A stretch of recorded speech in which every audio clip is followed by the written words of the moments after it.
Welcome everyone to Grand Rounds today on the 11th of June, not the 1st of June as my slide says. Not everything is about COVID, but quite a lot of stuff at the moment is about COVID. I'm pleased that this week the virology team have stepped into the breach of an empty gap on the programme to talk about the virology response to the enormous challenges they faced 3 months ago with a brand new virus, how to test for it, how to upscale that on a large scale to be able to deal with the unknown demands at the time, and how they're moving forward in dealing with this pandemic as it continues onto its very long tail. So I'll hand you over to John Shone, who's going to talk. If you could share your screen now, John, we'll get going. As ever, if anyone has any questions, just send them in the chat to me and I'll put them to John at the end of the presentation. Do we have liftoff? On you go. Great stuff. Yeah, so those who don't know me or Geraldine, it's probably not that surprising. We're never allowed out of our concrete box. But we're both based down here in microbiology and virology. And as Tom said, what we're really hoping to do today is talk about how the department has responded to what has been, let's just say, an unprecedented situation. John, can I just interrupt you just 2 secs? We can see your left shoulder very nicely, but not your face.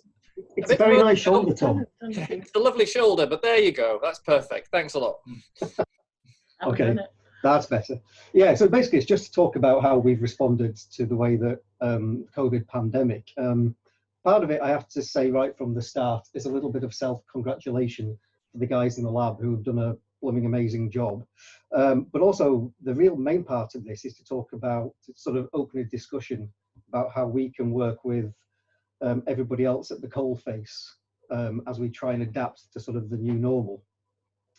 So, plan just in brief is to talk a little bit about the virus, how we basically work in microbiology and virology with a focus on molecular diagnostics. Talk about the sort of molecular service before COVID and after COVID, and then also, like I said, try and chat a little bit about how we go forward. So, no virology talk would be complete without the picture of an electron microscopy of a coronavirus. Coronaviruses are named solely down to how they look down the electron microscope. So you have this sort of corona around the virus itself. There are a large group of viruses that are thought to have evolved millions of years ago, probably along with bats, birds, and various other species of animal. If you're talking about human infections, then they're responsible from everything from a bit of a snuffle all the way through to SARS, MERS, and SARS-CoV-2, which is the causative agent in coronavirus. They're a weird and wonderful bunch. Like I said, they're found often asymptomatically in a lot of animals, so bats being one of the primary hosts. And they don't tend to jump across to humans. However, when they do, there's often an intermediate host. So the bat infects something weird and wonderful like a camel or a civet. The virus then adapts and then can then be transferred over to humans. So good examples being camels associated with MERS, palm civets as associated with SARS. And I don't know whether this is a positive or a negative, but it was originally thought that pangolins were potentially an intermediate host for coronavirus. Apparently that's not likely now, but I did wonder. I always feel sorry for the pangolin. It looks delicious, I'm certain, in China, and people want to eat it, but I do feel a bit sorry for it. So I don't know whether it not being associated with COVID is a good thing or a bad thing for it long term. But yes, anyway, we're not quite sure where SARS-CoV-2 is actually coming from. So, virus itself, it's an interesting virus. It's got one of the largest genomes amongst viruses, and it's a enveloped positive sense RNA-based virus. What does this mean? Well, effectively, the virus itself has positive sense RNA as its genome. this gets released into the host cell, in this case in humans, probably via the ACE2 receptor. The virus uncoats, the host ribosome then translates the virus into proteins, including this replication transcription complex, which is effectively an RNA-dependent RNA polymerase. This then produces more RNA for the virus. You end up with protein production, and you end up with production of more viruses. Coming back to that, interestingly, this RNA-dependent RNA polymerase is actually the target of some of the more novel antivirals that are coming out at the moment. So SARS-CoV-2, which has undergone various different name changes since it was first discovered, was first emerged, I guess you could say, in Hubei province in China during December of 2019. And as we'll all be aware by now, it's responsible for a wide range of reported clinical signs and symptoms, everything from asymptomatic carriage all the way through to severe pneumonias. So that's basically a little bit of background about the virus. I don't want to go into all the details of it, other than to say, yeah, it's not very nice. What I want to do now is sort of give you an overview of microbiology and how we've responded to it. I've included this slide because this is something that I use frequently when I'm doing my teaching to explain what the hell it is we do in the lab. And I guess the common theme from microbiology, whether it's parasitology, whether it's virology, bacteriology, is that we just make stuff bigger. It's a fairly dumbed down way of thinking about microbiology, but actually it's a dumbed down way of thinking about it that has been dumbed down for quite a long time. So I've given some fairly distinguished, sadly it's all gentlemen here in this slide. I'm not going to pronounce half of the names because in a Yorkshire accent they always come out slightly strange, but it's just to show really that microbiology is something that's been around for donkey's years. But up until 1962, it was all very, very same. Nothing's really changed in our practice. And it was only with the discovery of the DNA double helix and the structure of DNA that actually microbiology as a service made some real step changes. So most microbiologists will be thought of as sitting with their eyes down a microscope or staring longingly at an agar plate. Virologists don't even get to do fun things like that. They tend to just put stuff into a machine and look for antibodies or antigens, or historically would try and grow viruses fairly badly, let's be honest, in cell culture. The old adage, your patient was often better or dead before you got the virology result back, was a well-trodden path. Thankfully, since we discovered structured DNA, what we've done in virology, and actually now to a large part in bacteriology, is started working with molecular diagnostics. A lot of this really is just based around a simple process of polymerase chain reaction. I'm not going to go into the details of it, but coming back to what I was saying before about making small things bigger, effectively the process is you take a bit of DNA, you amplify a specific part of that DNA using enzymes, you keep repeating that amplification up to say 40 times, and in that period you can go from one copy of DNA to so much DNA that you can actually see it visually in some cases. So it really is making small things bigger. So I've said that the virology department and the bacteriology department have moved a lot more towards molecular diagnostics. But just as a bit of background, between the two ends of the corridor, we do roughly 300,000 tests a year. This is done in the bug side by just under 35 whole-time equivalent lab sciences, and as I mentioned, we use culture microscopy and do quite a bit of sensitivity testing. And also we do quite a lot of commercial PCR, so for things like TB, MRSA, carbapenemase resistant organisms, chlamydia, gonorrhea and the like. In virology, it's a much, much smaller department. So there's a total of 10.7 whole-time equivalent lab scientists.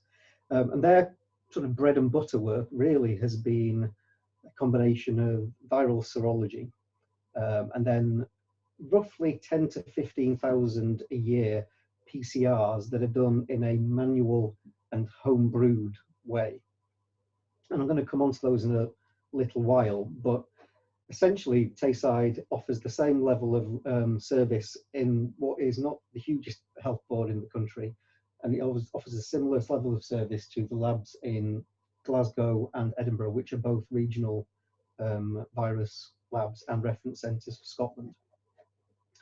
So, as I said, typically we do most of our things are home brewed. All of the PCR is developed locally and assessed locally.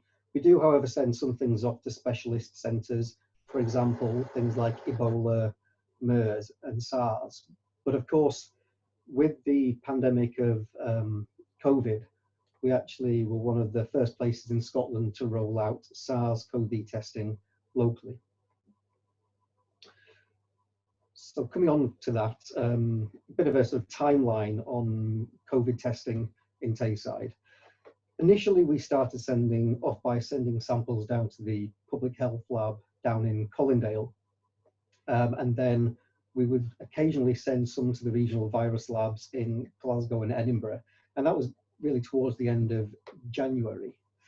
But one of the real wins for Tayside was the fact that we developed and amended the PHE assay for use locally, and have been using that manual PCR method since the 12th of the 3rd. And we were one of the first places in, well, we were the 3rd place in Scotland to offer the test. And more recently, we've obviously got the C-gene Starlet, which we can talk about a little bit better. So this has been a real, like I said, it's been a real win for Tayside. So we were the third lab to actually implement COVID testing locally, which meant we could get same-day turnaround times. At this time, many labs in Scotland were either sending their samples to Glasgow or Edinburgh, or sending them all the way down to Colindale. So we had much more rapid turnarounds. And part of the reason how we managed to achieve this is that the team pulled together and validated the assay in just under 2 weeks, which is a process that would normally take 4 to 6. So it was a real team effort to get this all sorted. I suppose the other good things that happened is we had Nicola Sturgeon telling us that NHS Tayside was an exemplar. I never used that word so much until recently, but it's suddenly become part of my vocabulary. And part of this was the fact that we ended up being able to test NHS staff before anybody else in Scotland. We were doing care home staff and residents quicker than most. We rolled out testing to third sector, police, fire.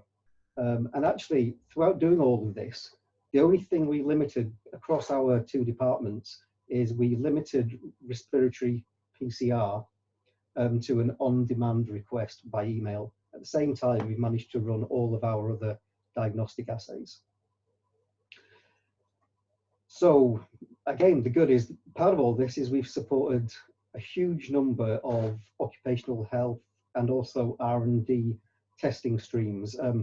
2 pages below was a summary that came out about a month ago, sort of May time, which gives an overview of just some of the COVID testing streams we already had in place at that point. And again, it's not worth going into, but it's just to say how pioneering the whole of NHS Tayside has been in its response to COVID. I don't know whether you would see this as being a good or a bad. Dundee City has the highest level, highest rate of COVID positivity for the rest of Scotland. And actually, there's a pretty darn good reason for this. It's because we've tested so many people. We've, up until the end of last week, we tested 16,109 individual tests. Of course, some of those will be repeat tests from patients, but it is a huge number. And as you can see, Dundee, compared to places like, in Midlothian, is all the way down here. The other thing that's been quite impressive in Tayside has been the turnaround times. This graph on the left-hand side shows the average turnaround time for an individual week. And on the right-hand axis shows the number of tests performed during that week. So I've started week commencing 16th of the 3rd, just because it was around the time that we started doing the COVID testing locally. The dotted green line at the top is the Scottish Microbiology and Virology Network's target turnaround time, which is 48 hours. The dotted blue line, as I said, is the number of tests performed in NHS Tayside.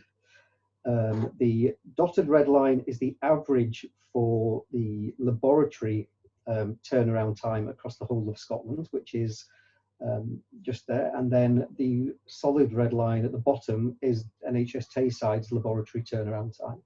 So what you can see is our turnaround time average over the last 12 weeks has been 6 hours and 17 minutes, obviously with a bit of variation. Total turnaround time has always been well below the target, which was 48 hours. I think it's, it's a real testament to the way that not only the lab has worked, but also our portering staff have worked to get samples to us quickly, how clinicians on the ward and nursing staff on the ward have managed to get their patients booked in, sampled and tested quickly. And the reason I say the good, I'm sure my virology colleagues are going to be delighted to see this photograph. The reason this has all happened essentially is because of this amazing team that we've got here in virology. Geraldine, are those real medals or are they chocolate? Chocolate medals. Chocolate medals, good.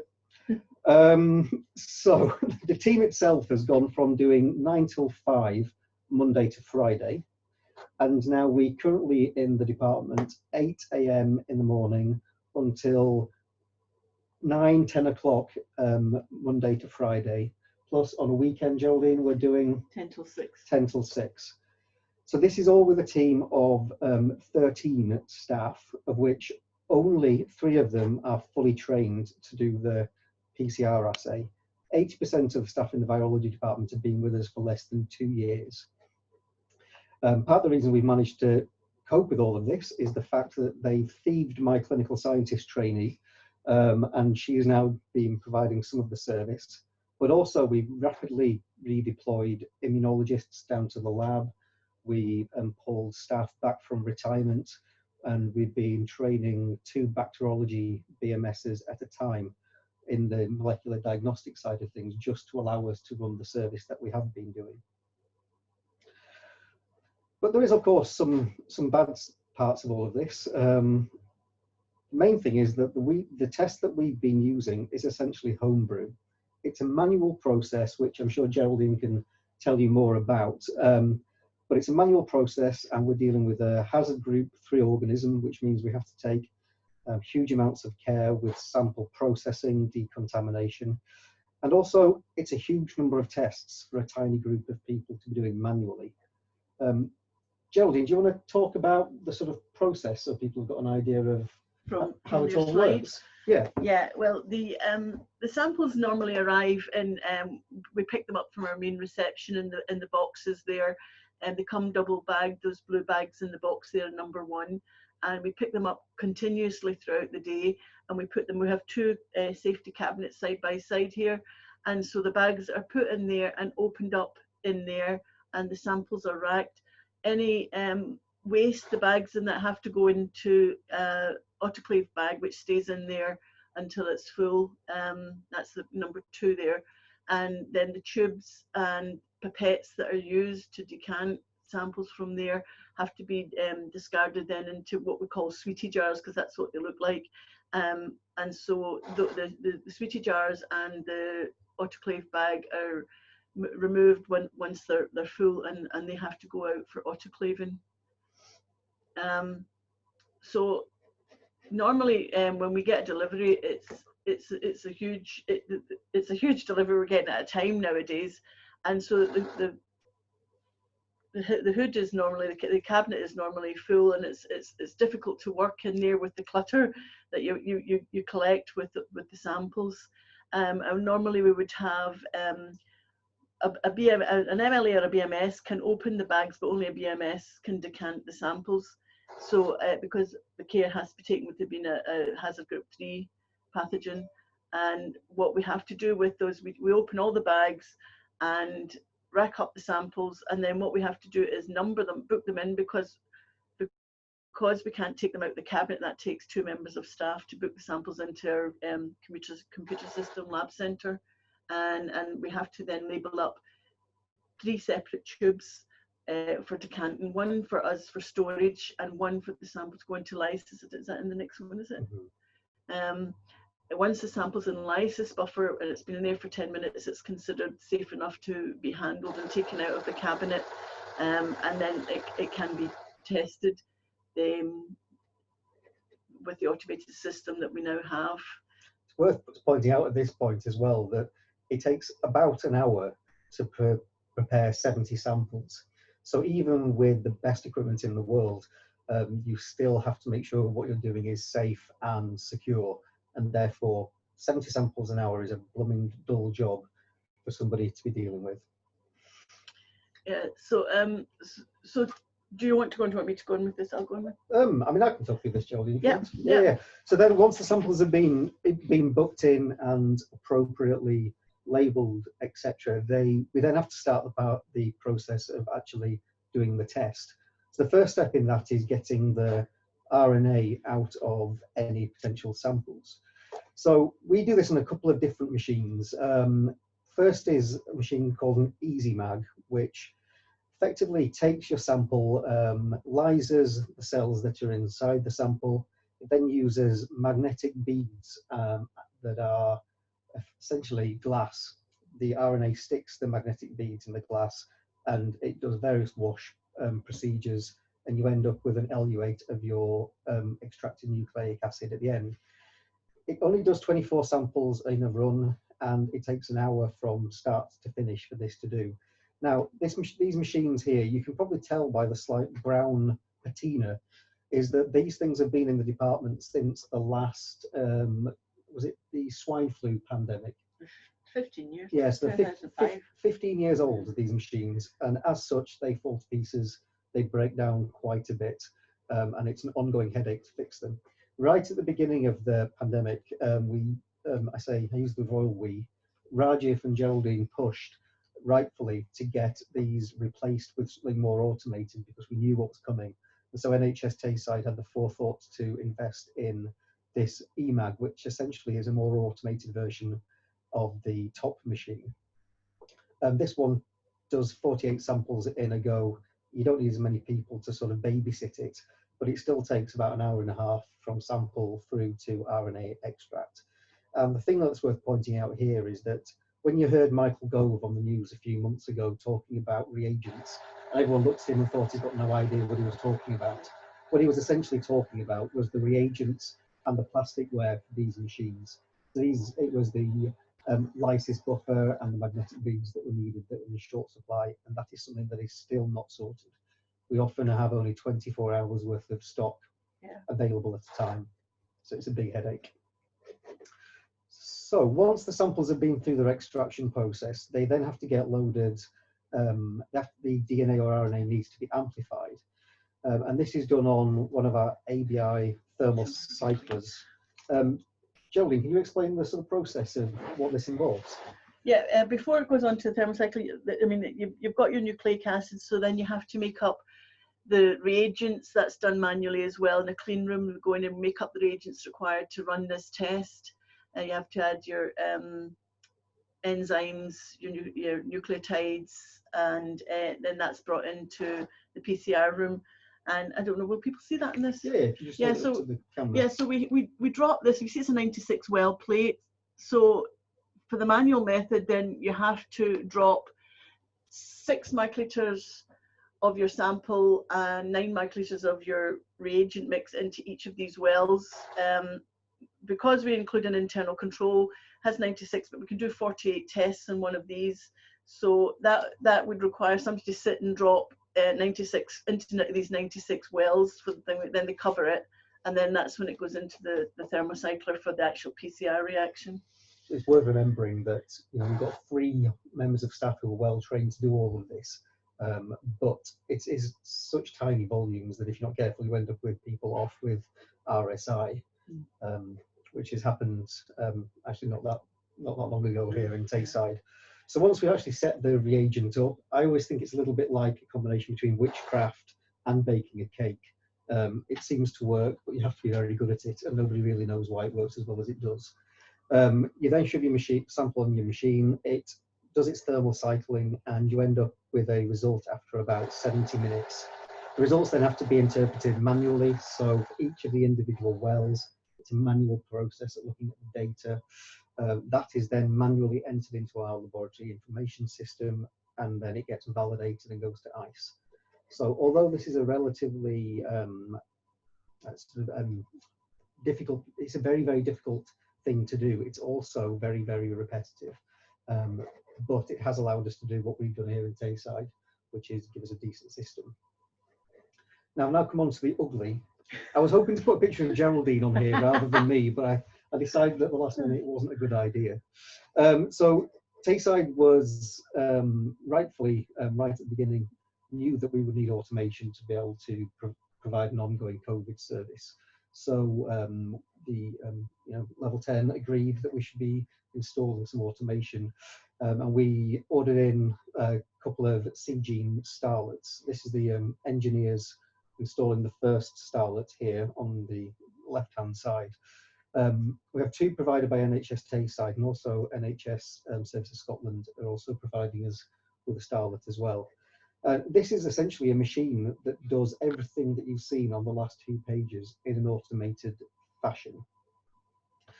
And it's really become our workhorse piece of kit. It's allowed some of us to have finally a break. It's allowed coffee breaks. It has allowed people for their hair to go less grey. And what it does is, the whole process I've just described, it will do automatically in 94 sample batches. The slight downside of it is that it is a slightly longer process. So the previous method we talked about would get a result in roughly 4.5 hours. This takes about 5.5 to 6 hours if everything goes well. Oh, and I'm happy because it's got an unnecessarily blue light. So once it's done all the PCR prep, it takes about 5.5 hours. You seal the sample, you shove it onto the thermal cycler, and you get your results out. The resulting process is automatic, so they go straight from the machine, they go straight to our lab system where we then validate them. And we can get 3 to 4 runs done during a day, which gives us a capacity of just under 400 samples, so long as there are no problems. Those of you who have been relying on our fast turnaround times will be aware that there are sometimes problems with tests. It is just a fact of life, especially given that we installed and did the validation on this in a week and a half, something that would normally take us 6 weeks. So I think it's it was quite a turnaround. We've also got plans for additional automation here in Tayside, which will hopefully improve turnaround times and give us a more sort of responsive service. We have a platform called the Panther, which we currently use for doing HIV, viral loads, chlamydia, gonorrheas, and the like. And this is a system which is, rather than batch analysis, it is really random access. So samples, once they arrive in the lab, once they've been decontaminated and made safe to come out of the hoods, can go straight onto this machine as and when they arrive. And although we don't actually have turnaround times yet, we think it's probably around 3.5 hours from being loaded onto the machine to the results coming out the other end. We've got the kit in to validate now. We're hoping to do the validation in the next week or so, and then get it okayed by the West of Scotland Virology Lab probably next week. We reckon we can do about 300 tests a day on it, but again, it's very much a moving target. It will all depend on staffing and who we've got to load the machine. And also we've got to factor in that at some point people are going to start getting chlamydia and gonorrhea again. We wouldn't want Tayside to lose its crown as the centre of chlamydia for Scotland. So we're going to have to balance the needs for COVID testing and also things like HIV, chlamydia, bloodborne viruses, etc. So that's basically a rundown of where we've come from, where we've been, and where we're going. I think, as I said right at the beginning, the reason I wanted to do this grand round was really to open a discussion about where we go in future. I think there's a lot of known knowns, unknowns. I think it was a Rumsfeld quote, I can't remember. But essentially, what we really need to know is how we're going to adapt to new ways of working. And this comes back to Colin's slides earlier on. I think we need to start defining what we need from a hospital point of view, from an occupational health, infection control, turnaround, flow, discharge, public health. We need to start defining what it is we need and what each of those individual needs, where they fit in a priority list. Because then what we can do in the diagnostic labs is then we can build our service around what it is that everybody else needs. What we'd quite like to do is to sort of make this a two-way conversation. So we can advise on what tests are best for what. You can tell us what you need. For example, whether you need point of care, whether you need 24-hour working. So I think that's the way that we're going to have to go. I think there's a few things that are definitely for certain though, is that we will always, as a department, strive to provide the best service we can in Scotland. I think that's evident from the work that we've done over the last 12 weeks. I suppose a few things that we definitely know as well is that, apologies in advance, sometimes PCR runs will fail, staff will go off sick, so there will be delays occasionally in our samples and our results.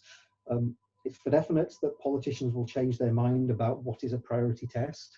A good example being over the last week, we were told we had to test 800 care home residents with no notice. And I think the other thing that is definitely for certain is that the response we've had in Tayside across all of the specialities has been really quite impressive, and it's all been down to the fact that we've worked together.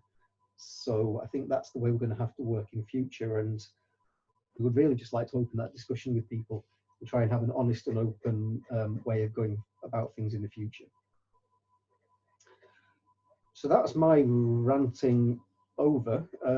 I guess if there's anybody has any questions about COVID testing specifically, or if there's anything about the service that the two, microbiology and virology, can provide in future, then we would be really happy to talk about these things, whether that be in MDTs or Zoom, as things tend to be now. But really what we want to do is work together with people to try and provide the best service. So if anybody's got any questions now, just pipe up. I'm sure Tom can point them in our direction, and the two of us will try our hardest to answer any of them. Okay, John, thanks very much. That's fantastic. I'm reminded of my first year at medical school some time ago, where I was told by in a lecture that this PCR thing, and how one day we might be able to use PCR in a clinical environment for a rapid turnaround of difficult to diagnose things. And here we are 25 years later, and you're turning these tests around in 4 hours. I think it's amazing. There's already one question come through. I'm going to take Chair's privilege and ask you the first question. I think Tom McDonald had his finger in the air there as well. The system that you've got, the automated system, obviously fantastic. 5.5 hour turnaround time. We have a near patient test for flu A, flu B, and for RSV that takes 18 minutes. So obviously it's only doing one test at a time, but our turnaround is so critical for us in the clinical world in terms of decision making and beds and side rooms, etc. What's the position for near patient testing, and just some sort of background about why we can do that for flu but not for COVID? Well, I guess the first thing is the LIAT is what we're talking about with the flu RSV. I actually have no idea how the hell they managed to do PCR in such a short period of time. It is truly witchcraft. It has taken what has been a rapid service that's been used for donkey's years and really turned it on its head. In terms of whether this is something that will eventually be available for COVID, then I think it's fair to say commercial companies are working on it. The difficulty at the moment is, with this being a hazard group 3 organism, anything that you do that is aerosol generating, i.e. pipetting samples from your virus transport medium into the kit, is really seen as being a no-no on the ward without it being done in one of those microbiology safety cabinets that Geraldine talked about. And as it stands at the moment, Health Protection Scotland have essentially just said, you're not doing it. So it may be that that changes, but I think we have to plan around us not having access to point of care testing on the wards for the foreseeable. And therefore we need to really focus on how we can provide rapid turnarounds within the diagnostic laboratories where we know we can do it safely.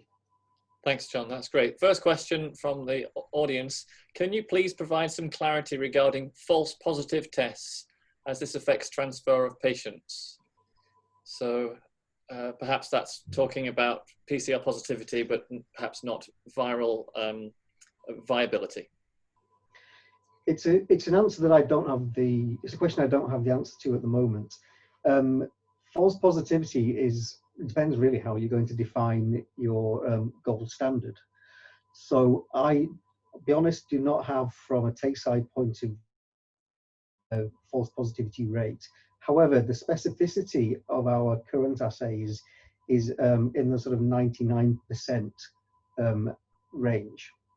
So false positive is going to be low. However, as with every diagnostic test, you are always going to end up with some false positives. One of the things that we can do is because PCR now is not just a qualitative, but it's also a sort of semi-quantitative method. We can look at how much virus was in the original sample. So very low positives, we in the lab will often look at them and go, that looks a little bit sketchy.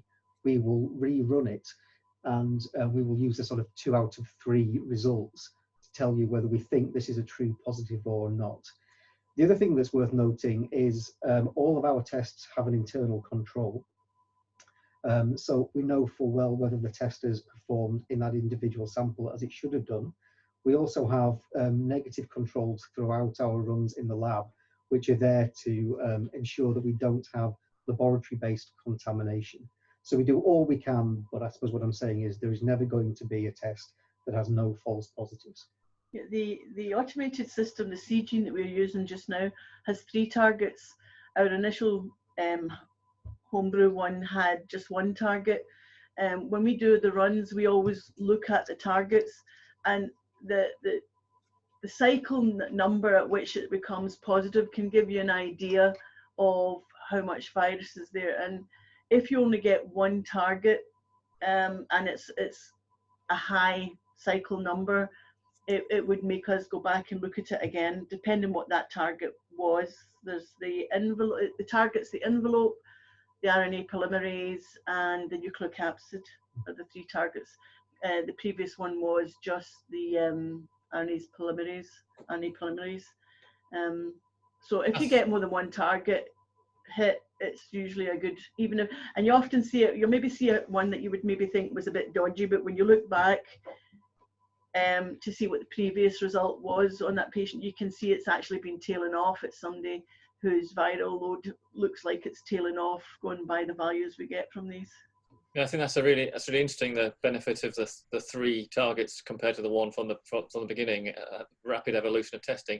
I'll jump to Tom McDonald, who has had his finger in the air. Thanks very much. I've been trying to design a study on the effects of COVID infection in pregnancy. And as part of that, I've been looking at the testing of younger adults. And the only place that seems to have done that blanketly is in Italy. And their data show that perhaps 20% of younger adults that are potentially fertile are completely asymptomatic. And another 20-odd% have only very mild symptoms.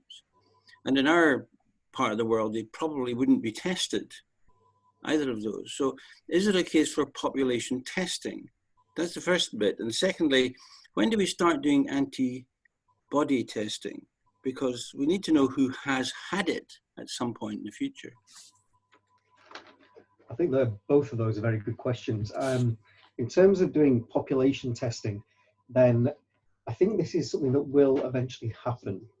Rightfully at the moment, we've been focusing all of our efforts on throwing what are very scarce reagents at people who need the test for clinical reasons or occupational health reasons. But I certainly can imagine us being able in future to look at more point prevalence, I guess, would be the way I would describe it. In terms of antibodies and antigens, very much like COVID PCR, this is being controlled at a national level. So tests that have been validated are being done nationally, and the use of these assays is something that is being controlled by National Laboratories Programme.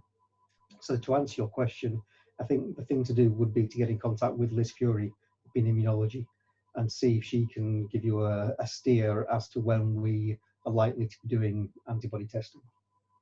So Liz Fury spoke about antibody testing at last week's Grand Round, so if you missed that, you can watch it on YouTube. But validation is in process. The antibody tests have been validated across the country on different machines. It's just a question of what does the result mean. Interesting stuff published this week, pointing us towards that an antibody probably does give you immunity, but how long that lasts for is another question. Colin, you asked a question on text, but you're there in person, so you might as well ask it yourself.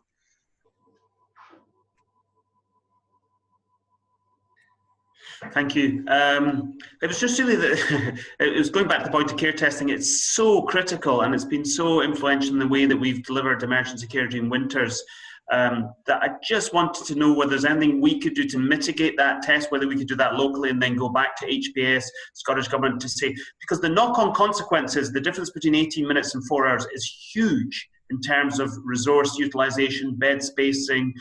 There's lots and lots of issues flow from that. So I just wanted to just ask a little further question about that. Is there anything we could mitigate, John?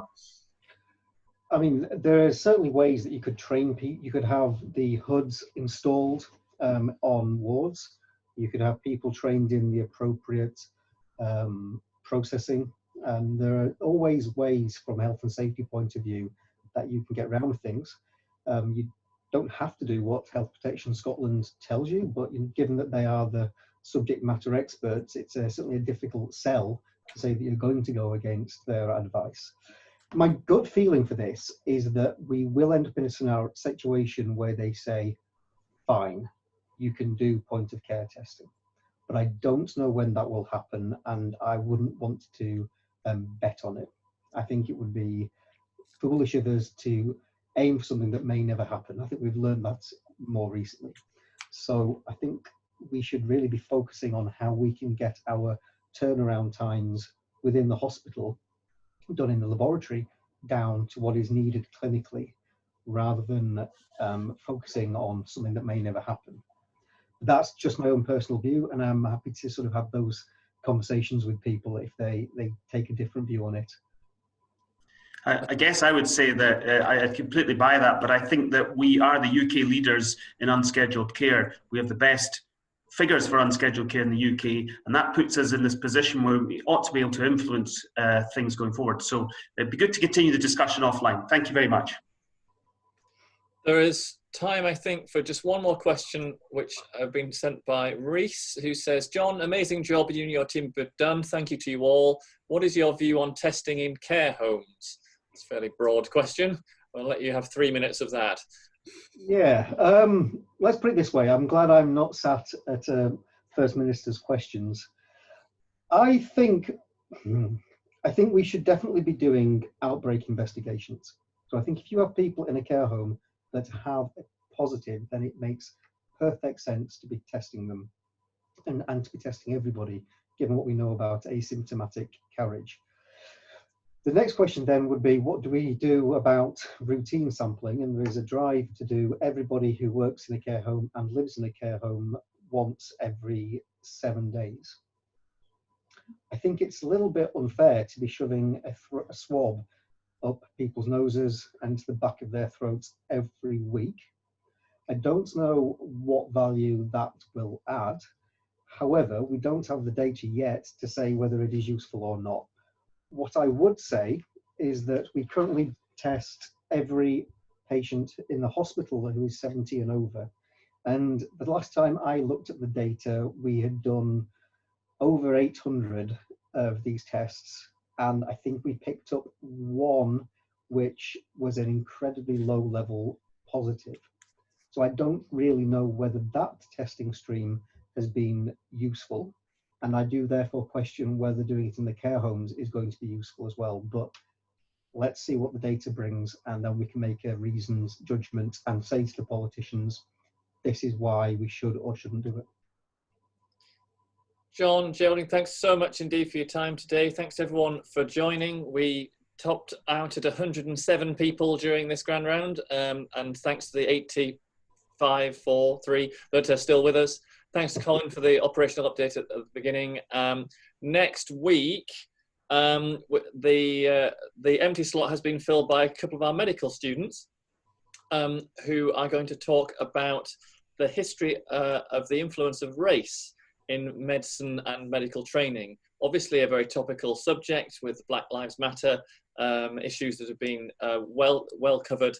And Ellie Hothersall in the medical school is going to support our two students in giving a summary of where things are at the moment in terms of race relations and training in medicine. So do tune in for that. This video will be available on YouTube as soon as I've edited it, and tune in again next week. Thanks very much.